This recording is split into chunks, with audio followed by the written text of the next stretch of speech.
নমস্কাৰ বন্ধুসকল, আপোনালোকে চাই আছে YouTube channel soft and tech আৰু মই সুলতান মহম্মদ মিঠাই আপোনালোকক স্বাগতম জনাইছোঁ।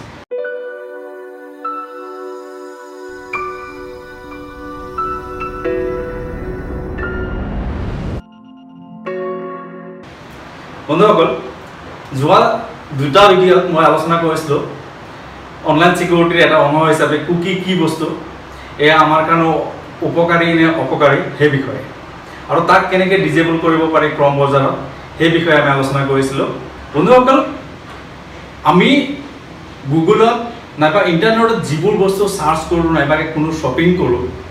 সেইবোৰ বস্তু অনুসাৰে আমি যেতিয়া বেলেগ ৱেবছাইট ভিজিট কৰোঁ তেতিয়া সেইবোৰ অনুসাৰে এড দেখাবলৈ আৰম্ভ কৰে। তো এই এনেকুৱা ধৰণৰ আমি কিছুমান আমাৰ ব্যক্তিগতভাৱে কিছুমান বস্তু আমি চাৰ্চ কৰোঁ। এই ব্যক্তিগতভাৱে চাৰ্চ কৰা বস্তুখিনিৰ এডো যেতিয়া দেখায় তেতিয়া আমি কেতিয়াবা বহুত ক্ষেত্ৰত আমি অস্বস্তিৰ সন্মুখীন হওঁ। গতিকে বন্ধুসকল, আমাৰ পাৰ্চনেল ইনফৰমেশ্যনখিনি কুকিৰ জৰিয়তে সংগ্ৰহ কৰি গুগল নাইবা যিবোৰ এড নেটৱৰ্ক আছে সেই এড নেটৱৰ্কবোৰে তেওঁলোকৰ অলগাৰিথমৰ জৰিয়তে আমাক যিবোৰ এড দেখুৱায় সেইবোৰ কেতিয়াবা আমাৰ কাৰণে অস্বস্তিৰ কাৰণ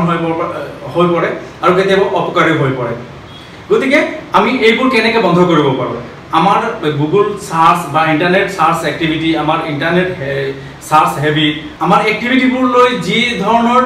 এড দেখুওৱা হয় সেই এডবোৰ যাতে আমাৰ চাৰ্চ এক্টিভিটি, আমাৰ ইণ্টাৰনেট চাৰ্ফিং এক্টিভিটি, আমাৰ ইণ্টাৰনেট চাৰ্ফিং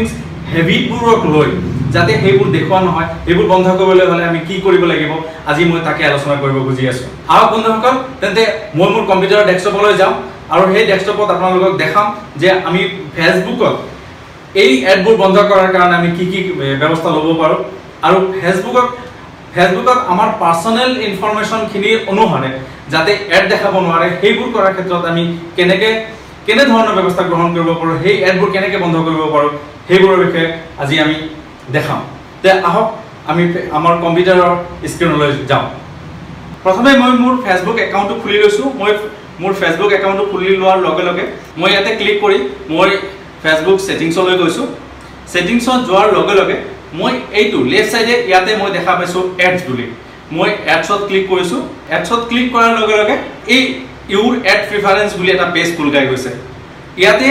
আমাৰ ইয়াতে by default ads based on data from partners, ads based on your activity on Facebook company products that you see elsewhere. তো এই দুটা বস্তু বাই ডিফল্ট এলাউ হৈ আছে। তো এই দুটা বস্তুক আমি এটাক নট এলাউড কৰিব লাগিব আৰু এটাক ইয়াতে তলত নট এলাউড কৰিব লাগিব। তো এই দুটা কৰাৰ পিছত আমিতো ফেচবুকত এড দেখিম, কিন্তু সেইবোৰ আমাৰ চাৰ্চ এক্টিভিটি, আমাৰ ইণ্টাৰনেট চাৰ্ফিং হেবিট এইবোৰৰ ওপৰত বেষ্ট নহ'ব। গতিকে বন্ধুসকল, আমি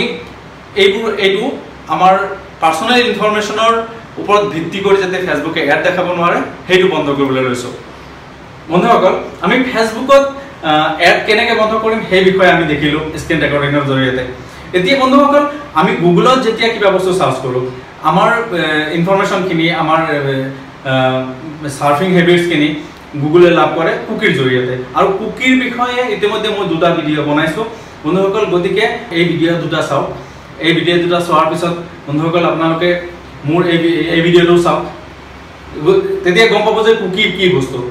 আৰু ইতিমধ্যে ক্ৰম বজাৰত আমি কুকি কেনেকৈ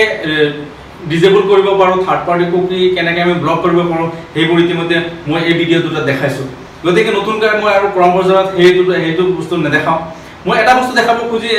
দেখাম স্ক্ৰীন ৰেকৰ্ডিঙৰ জৰিয়তে। সেইটো হৈছে যে আমি গুগলত এডবোৰ যাতে আমাৰ চাৰ্ফিং হেবিটছ নাইবা গুগলত যিবোৰ বস্তু চাৰ্চ কৰোঁ, আমাৰ ইণ্টাৰনেট চাৰ্ফিং হেবিটছ, আমাৰ গুগল চাৰ্চিং যিবোৰ এক্টিভিটি সেইবোৰৰ ওপৰত বেছ কৰি গুগলে আমাক এড নেদেখায়। সেইটো বস্তু বন্ধ কৰাৰ কাৰণে মই পুনৰবাৰ স্ক্ৰীন ৰেকৰ্ডিঙৰ জৰিয়তে আপোনাক দেখাবলৈ লৈছোঁ। তে আহক পুনৰবাৰ মই স্ক্ৰীনলৈ যাওঁ। ইতিমধ্যে মই ফেচবুকৰ এড কেনেকৈ বন্ধ কৰিব লাগে সেই বস্তুটো আপোনালোকক দেখুৱালোঁ। এতিয়া মই দেখাব খুজি আছোঁ যে গুগলত আমাৰ সেই এড প্ৰিফাৰেঞ্চ আমি কেনেকৈ বন্ধ কৰিম। প্ৰথমে মই খুলি ল'ম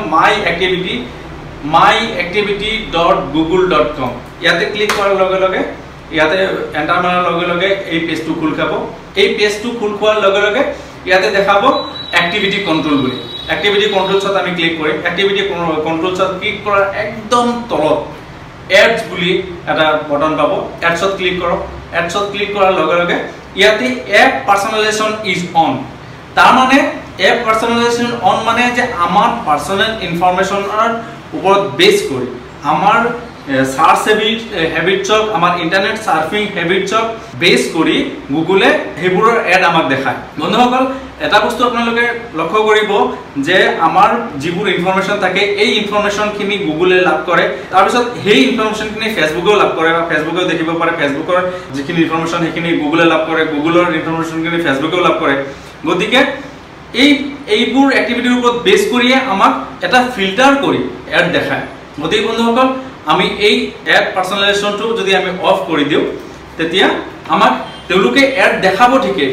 ইয়াতে স্পষ্টভাৱে উল্লেখ আছে যে but they may be less useful to you আমাৰ কাৰণে ইউজফুল নহব পাৰে কিন্তু আমাৰ কাৰণে তো এনেকুৱা হ'ব পাৰে যে আমি কিবা এটা বস্তু সাৰ্চ কৰিলো সেই বস্তুটো আমাৰ কাৰণে ক্ষতিকাৰকো হ'ব পাৰে গতিকে আমি এটো টাৰ্ন অফ কৰি দিলো যাতে আমাৰ ইন্টাৰনেট সাৰ্ফিং হ্যাবিটছক কেন্দ্ৰ কৰি তেওঁলোকে এড দেখাব নোৱাৰে মই এটো বন্ধ কৰি দিলো বন্ধুসকল Mozilla Firefoxৰ ক্ষেত্ৰত আপোনালোকে কেনে ধৰণৰ এই সেটিংখিনি কৰিব তো বলক মই Mozilla Firefoxৰ ক্ষেত্ৰত আপোনালোকক এই বস্তুখিনি দেখুৱাই দিছো মই এয়া Mozilla Firefox ব্ৰাউজাৰটো খুলি লৈছো খোলাৰ লগে লগে আপোনালোকে ইয়াতে এই সাইডৰ এই তিনডাল আসক ক্লিক কৰি ইয়াতে অপচন পাব ইয়াতে ক্লিক কৰিবও পাৰে নহলে আপোনাৰ কিবোৰ্ডৰ অল্টাৰ কিটো আপুনি প্ৰেস কৰাৰ লগে লগে ইয়াতে টুলস বুলি এটা মেনু আহি যাব আৰু ইয়াতেও অপচন বুলি আপুনি পাব পাৰে ইয়াতে ক্লিক কৰাৰ লগে লগে আপুনি প্ৰাইভেসি এণ্ড সিকিউৰিটি বুলি এটা ট্যাব পাব ইয়াতে ক্লিক কৰক প্ৰাইভেসি আৰু সিকিউৰিটিত ক্লিক কৰাৰ লগে লগে ইয়াত হিষ্ট্ৰি ট্যাবটো দেখা পাব হিষ্ট্ৰি ট্যাবটো দেখাৰ লগে লগে ইয়াতে যদি আপুনি use custom settings for history ইয়াতে ক্লিক কৰাৰ লগে লগে ইয়াতে এই বস্তুখিনি দেখা পাব clear history when Firefox closes নাইবা কুকিজ আৰু সাইড ডাটা ইয়াতে আপুনি কি accept cookies and site data from website keep until they expire accept third party cookies and site data এই accept cookies and third party cookies বোৰ আপোনালোকে সদায় never কৰি ৰাখিব হয়তো কেতিয়াবা এনেকুৱা হ'ব পাৰে যে আপুনি কোনোবা এটা ওয়েবসাইট খুলিছে আপুনি ওয়েবসাইটত লগইন কৰিছে কিন্তু লগইন কৰাৰ লগে লগে আপুনি বাৰে বাৰে লগ আউট হৈ গৈ আছে আপুনি সেই সেটিংটো কৰাৰ লগে লগে গতিকে বন্ধুসকল আপোনাৰ লোকে যেতিয়া কোনোবা এটা ইম্পৰ্টেন্ট কাম কৰি আছে য'ত দেখা পাইছে যে কুকিজ এলাউ নকৰাৰ লগে লগে আপুনি তাতে লগইন কৰাৰ লগে লগে আপুনি লগ আউট হৈ গৈছে নাইবা আপোনাৰ সেশন এক্সপায়াৰ হৈ গৈছে তে আপোনালোকে সেই সেটিংখিনি ডিফল্ট কৰি লৈ পুনৰ আপোনালোকে হেতু আকৌ আগৰ নিচিনাকৈ আপুনি সেটিং কৰি ল'ব পাৰে বন্ধুসকল অনলাইনৰ সিকিউৰিটিটো আপুনি নিজে চিন্তা কৰিব লাগিব কাৰণ অনলাইন ইনফৰমেশনখিনি এনেকুৱা এটা বস্তু যে সবে ভগাই ল'ব পাৰে কোনো ধৰণৰ কোনো বাধা নাথাকে গতিকে সেই ভাগ বটোৱাৰাৰ মাজত যাতে আমি নাথাকো তাৰ বাবে আপুনি আপোনাৰ সুৰক্ষাৰ কাৰণে ব্যৱস্থা আপুনি নিজে ল'ব লাগিব বন্ধুসকল মোৰ এই ভিডিঅ' শ্বেয়াৰ কৰক আপোনালোকৰ বন্ধু বান্ধৱীসকলৰ লগত আপোনালোকৰ ওচৰ চুবুৰীয়াৰ লগত যাতে তেওঁলোকে যিসকলে ইন্টাৰনেট সাৰ্ফিং কৰে তেওঁলোকে যাতে এই সুৰক্ষাৰ ক্ষেত্ৰত এই কথাখিনি গম পায় আৰু মোৰ ভিডিঅ'টো যদি ভাল লাগিছে তেন্তে লাইক কৰক শ্বেয়াৰ কৰক আৰু এনেকুৱা ধৰণৰ ভিডিঅ' পাই থাকিবলৈ মোৰ চেনেল সাবস্ক্ৰাইব কৰক আজিলৈ মানে ধন্যবাদ